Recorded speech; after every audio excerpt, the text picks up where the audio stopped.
You have Pritzker and what's the guy's name in Colorado, the governor, talking about creating a coalition called the GSD. Yes, they're forming something called the GSD, which is an alternate function of governance, which will defy Donald Trump. What would you say to someone 6 years ago if you said these things were going to be happening? Oh, 6 years ago, people would have said you're crazy. The Democrats don't do those kind of things. The Democrats are the good guys. 1 year ago, if I told you that Democrats would publicly state they will illegally count ballots, they don't care, the law, precedent doesn't matter anymore, that they're going to violate the law, that you've got one Democrat calling for a shadow cabinet, a formation of a shadow hierarchy. For every member of Trump's cabinet, they will appoint a Democrat to their version. I got to tell you, I think Rudyard Lynch is right. He said there was going to be a people's capital in D.C. and a Patriots capital in Austin. I said, well, he predicted Trump was going to win. So why would the Patriots be in Austin? And he's like, oh, yeah, you're right. I'm like, right, it's going to be the people's capital in New York. They're going to form a shadow cabinet. They're going to defy the law. I don't know why anyone would expect them to do otherwise. They don't learn their lesson. They're not listening to the people. They want to There's no lesson to learn. I know. What lesson is there to learn? Well, like in terms of just trying not to be so publicly desperate, and bend the law to win. But there's no lesson to be learned. They have always been adamant about violating the law and screaming in your face. The charges against Donald Trump in New York, for instance, have no underlying crime. They outright said, I don't care. I think the issue is Republicans don't learn. Maybe Donald Trump now is with these cabinet appointments, but it's fascinating that there, Phil, you said it a while ago, there's no off-ramp. Yeah. I mean, we just played a clip of a woman saying, precedent does not matter in this country anymore, and I will violate the law.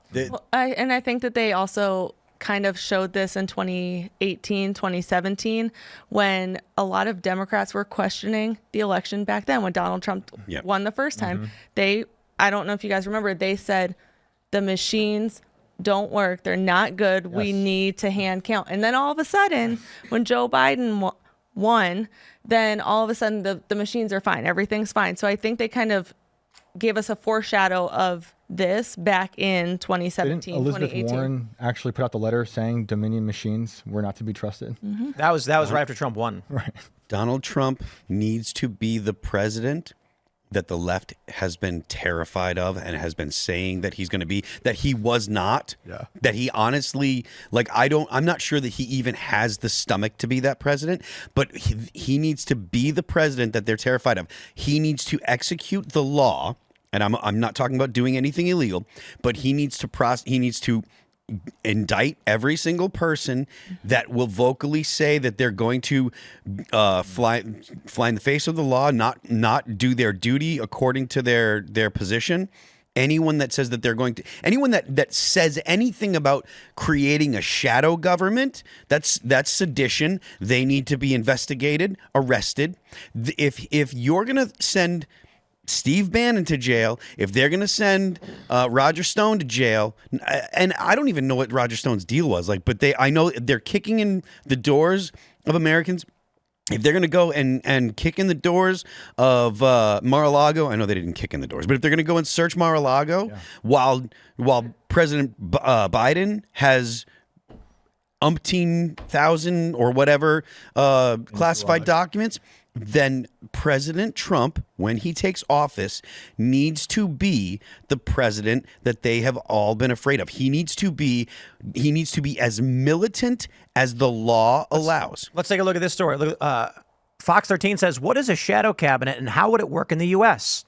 They would Rep. go to Wiley jail. Nickel of North Carolina first shared his thoughts on a shadow cabinet in an op-ed published in the Washington Post. He then gave an interview on CNN. And he now there's now a video of him basically breaking down who they would appoint. Now, of course, you're going to hear from Democrats being like, he's just talking about advocacy. When you've got Governors Pritzker and Paulus leading state level groups aimed at, quote unquote, safeguarding democracy to defy Donald Trump, you've got the formation of a hierarchical structure, a shadow cabinet mirroring Donald Trump's. This is the formation of state coalitions with alternate, or I should say parallel governance. I'm sorry, guys.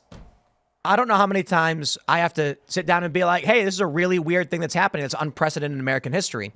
and people just go, nah, it's going to stop here. Nothing else is going to happen. Fine. I'll say it right now. This means nothing. Nothing's happening. Go back to Bet America. The government's in control. Trump's got it. Everything's going to be fine. Go watch American Gladiators. Here's 40 channels of it. The government, like I can only reiterate that what I've already said. The president needs to come down as hard as the law allows. But that's we are watching Democrats form a parallel government in real time. That's sedition. Trump can't do it doesn't matter what Trump does. Okay, like Donald Trump's going to come out and say, don't do it. And they're going to say, this proves it. And they're going to keep escalating. There's no off ramp. No, I couldn't have predicted 6 months ago that they would look, it's one guy going on CNN. They're entertaining it. Washington Post ran an op-ed saying, what is a shadow cabinet? Why should we make it? You've got Democrat governors saying, we will defy Donald Trump. Stop it right now. It doesn't matter. This was back in 2020 when we saw the Democrats do their war game where they said, if Trump wins, we will push for the West Coast to secede from the Union. And everybody says it's crazy. You call it whatever you want. But Democrats don't stop. They're not stopping. Thanks for checking out this clip from Timcast IRL. Make sure to watch the show live Monday through Friday at 8 p.m. Subscribe to this channel, and we will see you all there.